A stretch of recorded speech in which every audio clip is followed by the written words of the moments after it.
Selamat datang di channel Iwayan Sanjaya. Hari ini saya akan menjelaskan atau memaparkan materi dari kerajaan yang bercorak Islam.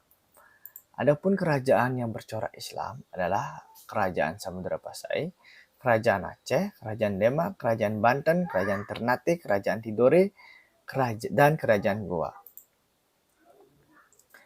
Yang pertama adalah Kerajaan Samudra Pasai yang berkembang pada abad ke-13 yang terletak di Sumatera Selatan. Adapun nama-nama rajanya yang saya paparkan di sini hanya 3 saja. Sebetulnya masih ada lagi. Yaitu yang pertama Sultan Malik Saleh, yang kedua Sultan Ahmad Laikut Sahi, yang ketiga adalah Sultan Zainal Abidin.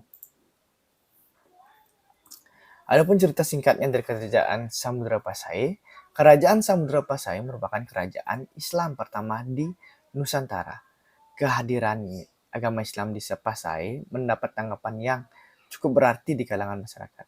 Di Pasai, agama Islam tidak hanya diterima oleh lapisan masyarakat pedesaan atau pedalaman, melainkan juga meramah ke lapisan masyarakat perkotaan. Dalam perkembangan selanjutnya, berdirilah Kerajaan Samudra Pasai. Samudra Pasai didirikan oleh Nizamuddin Al-Kamil pada tahun 1267. Pada abad ke-14, wilayah Kesultanan Samudra Pasai menuai masa kejayaan.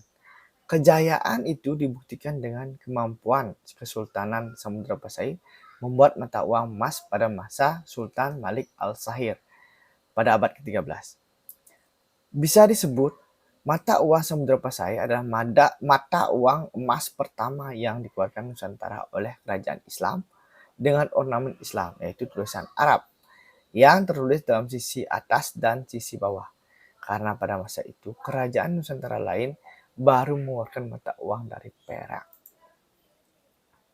Adapun peninggalan sejarahnya, yang pertama adalah uang yang digunakan untuk berdagang, yang kedua penulisan Ikai Raja Pasai, yang ketiga adalah batu nisan merah silu atau batu nisan dari sang raja Sultan Malik Al-Saleh. Kerajaan Aceh. Kerajaan Aceh berkembang pada tahun 1514 Masehi, terletak di Sumatera Selatan. Adapun nama rajanya, Raja Al-Muhayyad, Raja Salahuddin, Raja Alauddin Riyadsyah, Raja Sultan Iskandar Muda I, Raja Iskandar Tasni, Sultan Iskandar Muda II atau Sultan Iskandar Muda II, Ratu Tajul Alam Syah Fiatuddin Syah. Ini merupakan putu dari Sultan Iskandar Muda. Kerajaan Aceh mengalami masa kejayaannya pada permulaan abad ke-17 di bawah pemerintahan Sultan Iskandar Muda. Di bawah kepemimpinan Sultan Iskandar Muda, Kerajaan Aceh mengalami kemajuan di beberapa bidang, yaitu antaranya perdagangan. Di bidang perdagangan, Kerajaan Aceh tumbuh menjadi kerajaan yang berkuasa atas perdagangan Islam, bahkan menjadi bandar transit yang dapat menghubungkan dengan perdagangan Islam di dunia barat. Selain itu, Belanda dan Inggris, bangsa asing lainnya seperti Arab, Persia, Turki, India, Siam, Cina, Jepang juga berdagang dengan Aceh. Sultan Iskandar Muda juga meneruskan perjuangan Aceh dengan menyerang Portugis dan Kerajaan Johor di Semenanjung Malaya. Tujuannya adalah agar bisa menguasai jalur perdagangan di Selat Malaka dan menguasai daerah penghasil lada. Pada masa ini juga pengaruh agama dan kebudayaan Islam begitu besar dalam kehidupan sehari-hari masyarakat Aceh, sehingga di daerah ini mendapat julukan Seuromo Mekah atau Serabi Mekah. Sultan Iskandar Muda juga terbilang sukses dalam memperluas wilayah kekuasaan tersebut. Semenanjung Malaya yaitu Johor, Perak, Malaka, Kedah, Petani, sampai sebagian besar Sumatera. Hal ini menjadikan wilayah kerajaan Aceh sangat luas di bawah pemerintahannya. Adapun peninggalan sejarahnya adalah pertama Masjid Raya Baitur Rahman, makam Sultan Iskandar Muda I, dan Kerkop Peucut. Selanjutnya adalah Kerajaan Demak yang berkembang pada tahun 1400 Masehi. terletak di Demak, Jawa Tengah. Adapun nama rajanya yaitu Raden Patah, Raja Adipati Unus, Raja Sultan Trenggono, dan Raja Pangeran Hadiwijaya.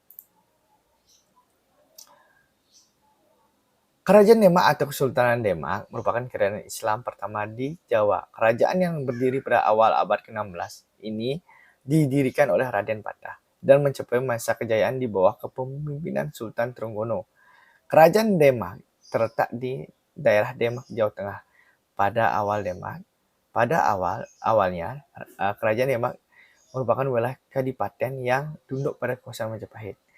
Kerajaan Demak menjadi pusat penyebaran agama Islam di bawah kepemimpinan Raden Patah. Dengan adanya fase sentra Wali Songo, periode kepemimpinan Raden Patah adalah fase semakin berkembangnya ajaran Islam di tanah Jawa. Adapun peninggalan sejarahnya ini beberapa saja, ada Masjid Agung Demak, Pintu Gledek, dan Beduk serta Kentongan. Selanjutnya Kerajaan Banten yang berkembang pada tahun 1400 Masehi, terletak di Serang, Banten. Adapun nama rajanya itu Syekh Maulana Yusuf dan Sultan Ageng Tirtayasa. Ini hanya beberapa saja untuk rajanya. Adapun cerita singkatnya, setelah berganti pemimpin, Kerajaan Banten akhirnya mencapai puncak kejayaan saat dipimpin Sultan Abdul Patah. Pemimpin yang lebih dikenal dengan nama Sultan Ageng Tirtayasa tersebut memerintah pada tahun 1651 sampai 1682. Pada masa pemerintahan Sultan Ageng Tirtayasa, Kerajaan Banten terus mengalami kemajuan. Letak Banten yang strategis membuat perkembangan dan kemajuan ekonomi di wilayah itu semakin cepat. Hasilnya, kehidupan masyarakat pun mengalami kemajuan. Di bidang politik, pemerintahan kerajaan ini juga semakin kuat. Perluasan wilayah kekuasaan terus dilakukan meskipun ada sebagian masyarakat yang tidak mau memeluk agama Islam. Kelompok yang disebut dengan masyarakat Badui itu masih tetap ingin mempertahankan agama dan istiadat nenek moyang. Dalam bidang kebudayaan, Kerajaan Banten juga mengalami perkembangan terutama seni bangunannya. Ada beberapa bangunan yang masih tersisa hingga saat ini seperti Masjid Agung Banten, bangunan keraton, dan gapura-gapura. Ini merupakan beberapa peninggalan sejarah dari Kerajaan Banten. Masjid Agung Banten, Meriam Ki Amuk, dan Benteng Wijik. Selanjutnya Kerajaan Ternate. Kerajaan Ternate sendiri didirikan pada abad ke-12. Pendiri kerajaan ini adalah Bab Masyur Malamo yang memimpin kerajaan sejak tahun 1257 sampai sehingga tahun 1272. Puncak kejayaan Kerajaan Ternate berlangsung ketika kesultanan dipimpin oleh Babullah Datu Syah. Babullah Datu Syah atau yang juga dikenal dengan Sultan Babullah merupakan Sultan ke-24 dari Kesultanan Ternate. Pada masa pemerintahannya, wilayah Ternate mengalami perluasan di Sulawesi, Filipina, hingga Marshall. Bahkan tercatat sebanyak 72 pulau kecil berpenghuni juga berhasil dikuasai oleh Sultan Babullah. Tak hanya itu, perang berkepanjangan dengan Portugis pun berhasil diatasi oleh Sultan Babullah. Kegiatan dagang rempah-rempah pun memasuki puncaknya hingga Ternate memperoleh predikat sebagai perdagangan jalur sutra yang mengalahkan jalur Eropa. Adapun peninggalan sejarah dari Kerajaan Ternate adalah Masjid Sultan Ternate, Persekutuan Maluku atau Potir Verbon, Benteng Toloko, Keraton Sultan Ternate, dan Makam Sultan Babullah. Selanjutnya Kerajaan Tidore yang berkembang pada tahun 1495. Diketahui bahwa kerajaan ini berpusat di Gam Tinam, Maluku, dengan Sultan Ciri Liati atau Sultan Jamaluddin sebagai rajanya. Menurut tradisi sejarah kerajaan ini memiliki akar yang sama dengan kerajaan Ternate. Pasalnya, Syah Jati atau Muhammad Nakil yang mendirikan kerajaan Tidore adalah saudara Masyur Malomo, pendiri kerajaan Ternate. Ketika didirikan pada abad ke-11, kerajaan ini belum bercorak Islam. Agama Islam baru masuk dan berkembang pada abad ke-15.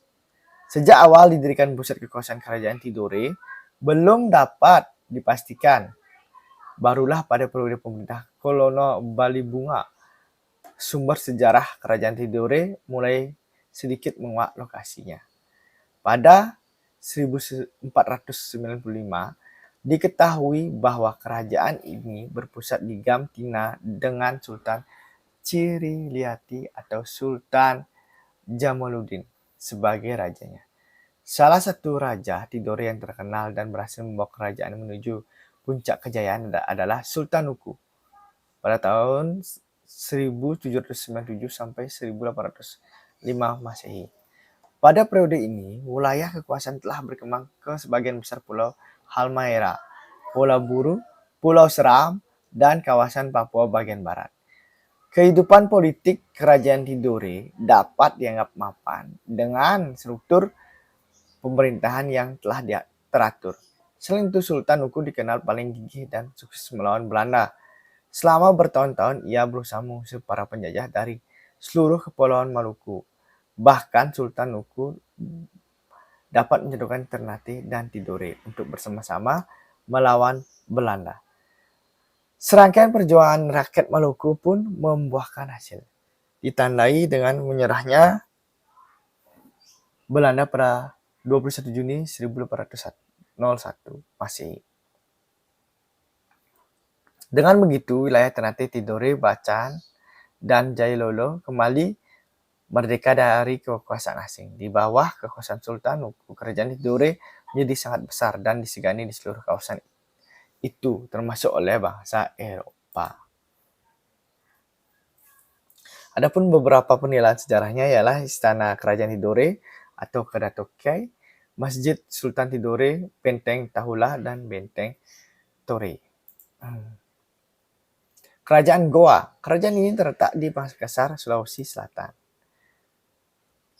Sultan Hasanuddin atau dijuluki sebagai ayam jantan dari timur yang naik tahta pada tahun 1693 berhasil membawa kerajaan Goa Talu mencapai puncak kejayaan pada masa kejayaannya. Kerajaan ini dikenal sebagai negara maritim yang menjadi pusat perdagangan di Indonesia bagian timur. Sementara perkembangan kerajaan di bidang sosial masa pemerintahan Sultan Hasanuddin adalah memajukan pendidikan dan kebudayaan Islam sehingga banyak murid yang belajar agama Islam ke Banten. Sultan Hasanuddin adalah sosok raja yang sangat anti terhadap dominasi asing. Oleh karena itu, dirinya menentang kehadiran POC yang kala itu telah berkuasa di Ambon. Perjuangan melawan penjajahan di daerah Makassar dipimpin oleh Sultan Hasanuddin. Adapun peninggalan sejarahnya adalah Istana Balalampoa, Istana Tamalate, Masjid Katangka, Benteng Sombaupu, dan Benteng Port Rotterdam. Baik, demikian pemaparan materi dari saya. Jika ada kesalahan dalam menyebutkan kata-kata atau menyebutkan daerah, saya mohon maaf. Mohon dikoreksi juga dan mohon subscribe dan like-nya. Terima kasih.